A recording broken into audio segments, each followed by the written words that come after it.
Doktif, ini ramai video yang diposting oleh BNL perihal mantan ajudannya dan juga menyeret nama Doktif. Mungkin kalau Doktif bisa menceritakan versi dari Doktif sendiri seperti apa? Oke, mungkin juga masyarakat Indonesia sudah pada melihat ya, Doktif mendatangi kediaman dari istri Bang Afrizal. Ya, secara live streaming, Doktif lakukan itu untuk apa? Untuk menghindari adanya settingan. Doktif di sini dari awal kemunculan Doktif paling benci yang namanya settingan, gimmick. Jadi apa yang semua Doktif lakukan itu adalah real, nyata apa adanya. Jadi memang jujur pada saat Doktif lihat video itu, Doktif cukup kaget. Kenapa? Karena Doktif tidak pernah mengenal, tidak pernah bertemu, tidak pernah melakukan chat, mau menghubungi apapun dalam bentuk apapun dengan bapak ini. Jadi Doktif tidak tahu sama sekali. Tiba-tiba muncul bapak itu menjelaskan bahwa saya disuruh Doktif. Tetapi dari raut wajahnya, ekspresi wajahnya terlihat banget bapak ini di bawah tekanan gitu. Jadi pada saat itu Doktif yang live ya, pada saat itu juga Doktif lagi jualan. Nah pada saat itu Doktif memberitahu ke follower yang sedang menonton untuk mengechat ya Riko dengan akun Jaga Lambe pada saat itu, untuk siapa yang mengetahui bapak ini silakan menghubungi Riko gitu. Dan ternyata nggak menunggu berselang lama, setelah live selesai keluarga dari Bang Afrizal ini menghubungi Riko gitu. Dan dari situ akhirnya kita mengetahui alamat dari ibu ini yang tinggal di Medan, dan akhirnya kita datang. Setelah kita datang, kalian bisa lihat bahwa memang ibu itu mengakui bahwa mereka tidak pernah tahu yang namanya Doktif, tidak pernah menemui, tidak pernah seperti apa yang diceritakan oleh Bang Afrizal seperti itu. Mungkin yang diceritakan keluarganya ketika akhirnya Afrizal ini dibawa, itu Oke. seperti apa dok? Dibawanya oleh siapa dan seperti apa? Seperti apa ya kronologisnya ya? Oke, jadi pada saat itu ibu itu bercerita bahwa memang 2 hari sebelum penangkapan itu ada bapak-bapak polisi yang sama yang juga makan di situ. Jadi seperti mungkin melakukan penyamaran mungkin ya, gitu kan, melakukan penyamaran. Dan 2 hari kemudian bapak tersebut dibawa. Pada saat datang mereka menanyakan di mana Bapak Afrizal, apakah ada masalah dengan Richard dan sebagainya. Nah, yang aneh di sini pada saat datang Bapak polisi tersebut tidak menunjukkan surat penangkapan. Nah, surat penangkapan itu ditunjukkan pada saat istri dari Bang Afrizal meminta. Ya, jadi ini menurut Doktif dugaannya sudah melanggar prosedur. Ya. Nah, yang kedua, pada saat Bang Afrizal dibawa dan Bang Afrizal memanggil istrinya untuk melihat ke dalam mobil, di situ tampak namanya Hans Pranata. Di mana Hans Pranata adalah asisten dari Richard. Nah, yang ingin saya tanyakan kepada aparat yang menjemput ya, bagaimana bisa seorang asisten dari Richard pelapor bisa bersama dengan Bang Afrizal dari Medan ke Palembang. Nah, otomatis pikiran yang namanya masyarakat normal pasti selama perjalanan akan muncul dugaan intimidasi. Nah, apa yang terjadi selama perjalanan itu? Nah, bagaimana Bapak penyidik bisa membawa juga Hans, ini adalah suatu pertanyaan yang cukup besar. Ada lagi keanehan, pada saat itu dibawa yang namanya 3 handphone, termasuk salah satunya adalah handphone dari istrinya. Dan pada saat membawa handphone tidak ada surat penyitaan atau penerimaan pengambilan dari handphone tersebut. Ya. Jadi cukup banyak kejanggalan di sini, makanya Doktif dengan sangat memohon Bapak Kapolres Pak Haryo Sugiharto sebagai Bapak Kapolres dari Palembang, Kapolres Palembang. Kok bisa Pak anak buahnya melakukan hal-hal yang dugaannya di luar aturannya? Gitu. Apakah ini oknum-oknum anak buah Bapak yang melakukan sendiri tanpa sepengetahuan Bapak? Karena saya yakin seperti itu. Gitu. Dok, di sini kan dokter menjamin keluarga untuk bisa dibilang dilindungi dan dibantu oleh dokter. Mungkin bantuan seperti apa yang akan dokter? Untuk saat ini Doktif akan membantu dari jalur hukum ya. Jadi mungkin Doktif juga akan menyediakan yang namanya pengacara untuk beliau karena mungkin dengan kondisi ekonomi beliau tidak mungkin untuk bisa menyewa pengacara. Karena kan bagaimanapun juga Bang Afrizal juga harus menerima tuntutan dari Doktif karena sudah menyebarkan fitnah. Tapi di sini guys, ini yang harus kalian viralkan juga, bahwa Bang Afrizal itu melakukan penyutingan itu adalah di ruang penyidik Bidum. Coba Doktif tanya, boleh nggak melakukan syuting seperti itu? Ya, dan di sini Doktif juga tidak mau adanya intimidasi, karena Doktif duga sampai saat ini Bang Afrizal itu ada dugaan terintimidasi di dalam Polres Palembang. Ya, jadi Doktif juga ingin masyarakat mengawal kasus ini karena dugaannya Doktif DRL ini merasa dia memiliki power yang luar biasa. Ya, dan saya ingatkan DRL, kamu adalah warga negara Indonesia yang harus taat pada hukum. Ya, di sini tidak ada yang manusia kebal hukum, tidak ada yang merasa bisa membeli hukum dengan materi.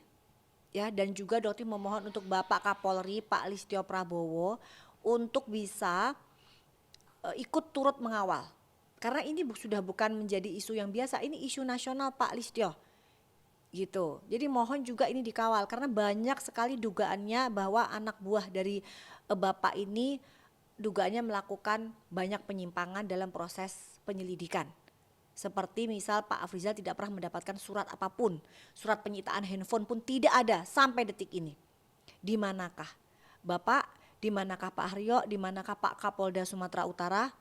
Ya, jadi Doktif di sini memohon kalian untuk bisa langsung mengawasi, atensi khusus karena di sini sangat kental banget keganjalannya gitu. Dok, ada permintaan maaf mungkin yang disampaikan lewat keluarga dari Afrizal sendiri kepada Doktif? Betul, jadi dari keluarga, dari istri dari Bang Afrizal pun mengucapkan maaf karena memang beliau sudah mengakui juga, dan beliau juga meminta suaminya Bang Afrizal untuk menyampaikan apa adanya saja. Begitupun juga keluarga dari Bang Afrizal yang dari Palembang pun meminta maaf langsung ke Doktif. Jadi dan Doktif apresiasi, Doktif maafkan meskipun proses hukum tetap berlanjut ya, tetap, karena harus terang benderang. Siapa yang menyuruh beliau, yang menyuruh Bang Afrizal, yang mengintimidasi beliau, ini harus terang benderang seperti itu. Dokter kan selalu ada pro kontra, ada yang mendukung Doktif, ada yang juga tidak mendukung Doktif. Mungkin untuk mereka yang mendukung juga amazed sama Doktif yang mau membantu, kan ibaratnya pengacara juga pasti kan dibayar ya dok. Mungkin alasan Doktif sendiri apa karena kondisi keluarganya itu juga seperti itu? Seperti yang Doktif bilang, Doktif ini aktivis, Doktif ini pejuang. Doktif ini selalu berada di garda terdepan pada saat terjadi bencana. Jadi menurut Doktif ini tidak ada bedanya. Doktif pada saat menjadi aktivis terjun di bencana kan juga keluar miliaran seperti itu. Untuk inilah menurut Doktif membela masyarakat kecil yang lemah diintimidasi itu suatu perjuangan amar ma'ruf nahi munkar, tidak berbeda dengan seperti yang biasa Doktif lakukan. Karena ya Doktif merasa selama ini DRL ini tidak ada yang berani melawan. Mungkin Karput seperti dulu, tapi kasusnya juga bisa diputar balik. Akhirnya beritanya digiring opini seperti yang kemarin kita dengarkan. Nah, dan ternyata kalau sekarang DRL nggak bisa macam-macam lagi. Dia tidak mengenal sosok Doktif. Kali ini Doktif pastikan DRL salah lawan. Gitu. Tadi bilang akan juga mengambil langkah hukum untuk Afrizal. Afrizal dan untuk pelaku yang melakukan syuting yang mengupload itu pun akan Doktif laporkan. Dan di situ yang upload adalah akun dari Richard Lee. Ya, jadi mulai dari akunnya, pelakunya, yang merekamnya, semua penyidik yang ada di posisi di situ pada saat merekam semuanya akan Doktif laporkan. Ini juga Hans maksudnya sebagai masih dari pihak pelapor. Maaf dok. Ya. Ya, oke sip. Oke, Hans dari ibarat masih dari pihak si pelapor ini ikut turut apa ya, ibaratnya membawa. Gitu. Ikut membawa dari Medan ke Palembang, betul. Berarti bisa dibilang video itu juga dibuat oleh Hans. Betul. Video tersebut diduganya dibuat oleh Hans, betul. Di ruang di Pidum penyidik Palembang, betul. Berarti ada peran besar dari Hans. Sangat besar sekali. Nah, ini untuk Pak Haryo, Pak Kapolres Palembang, tolong diselidikin, ya. Dan juga pengawalan dari masyarakat harus dikawal luar biasa karena harusnya kasus ini menjadi viral ya. No viral, no justice, itu yang selalu Doktif tekankan. Bang Afrizal merupakan masyarakat biasa yang ekonominya juga dalam ekonomi yang bukan mapan ya, maaf banget, tapi emang ekonominya bukan mapan dan sangat mudah untuk diintimidasi, begitu. intimidasi ini juga berkaitan di sini, mungkin ini untuk menghambatkah atau mempengaruhi proses hukum yang juga sudah berlangsung di Polda dan juga Polres dari mungkin pihak dari Betul, jadi seperti ini dugaannya begini ya guys ya. Seperti kita ketahui bahwa laporan yang Doktif lakukan di Polda Metro Jaya sudah naik sidik. Artinya sudah memiliki ketetapan hukum yang lebih kuat ya. Maksudnya penyidik itu bisa memiliki kekuatan yang lebih dibanding pada saat penyelidikan. Nah, yang kita ketahui pada saat penyelidikan Richard Lee dipanggil 2 kali tapi tidak datang. Hanya istrinya saja yang datang. Dan pada saat penyidikan beliau datang. Mungkin ada ketakutan ya sebelum dijemput paksa. Jadi Doktif juga pada saat itu cukup kaget Richard bisa datang ke Polda Metro Jaya. Nah, mungkin juga ada rasa was-was bagaimana mungkin namanya dia, nama DRL ini sudah mulai tercemar di masyarakat, tidak seperti dulu yang harumnya luar biasa, terkenal sebagai sosok pahlawan. Ternyata semakin kesini kebohongan-kebohongan DRL ini semakin terungkap. Ya mungkin ya wajar kalau dugaannya Doktif ini juga ada kepanikan seperti itu. Dan sebenarnya juga sangat aneh bagaimana ide kok bisa dugaannya Doktif menyuruh Bang Afrizal untuk mengaku disuruh oleh Doktif. Ya, untuk kasus pemerasan, dugaannya pemerasan itu kan dilakukan di tahun 2022. Pada saat itu Doktif belum muncul. Bagaimana bisa dikaitkan dengan Doktif? DRL. Jadi di sini Doktif pesankan kalau ingin membuat skenario drama itu yang agak lebih cerdik ya. Jadi jangan membuat skenario yang sangat mudah dipatahkan apalagi memfitnah Doktif jatuhnya. Seperti itu. Doktif, ini juga Dokter Richard kan banyak mempertanyakan laporan-laporan Doktif tidak make sense dan semacam, dan termasuk kuasa hukumnya mungkin kuasa hukum. Laporan tidak make sense di Polda Metro Jaya. Silahkan, tapi kenapa bisa naik sidik? Gitu aja. Jadi pertanyaan Doktif, bagaimana bisa naik sidik jika laporannya Doktif itu tidak masuk di akal penyidik ya. Jadi kalau kalian bikin laporan di Polda itu tidak seperti bikin laporan di Polres. Bikin laporan di Polda itu lebih sulit. Ya, jadi kalau memang tidak lengkap itu tidak akan diterima. Bahkan sekarang laporannya Doktif sudah naik sidik. Artinya apa? Penyidik sudah menelusuri semuanya. Dan benang merahnya udah jelas banget. Jadi kalau misalnya DRL bilang enggak beli di saya, Doktif punya bukti bon semuanya. Bukan cuma dari Doktif, saksi-saksinya pun belinya di kamu. Godeskin by Athena itu udah jelas dari kamu. Ya, jadi udah. Tapi silahkan itu yang namanya terlapor kan berhak untuk berbicara. Jadi ya silahkan berbicara apapun. Netizen selalu bilang Doktif ini apa ya, pagernya kuat banget, diserang lapor sini lapor sini lapor sini lapor. Mungkin Doktif tetap apa ya, teguh dan kuat untuk tetap mereview skincare. Alasannya sampai saat ini apa sih Doktif? Karena backingan Doktif Allah.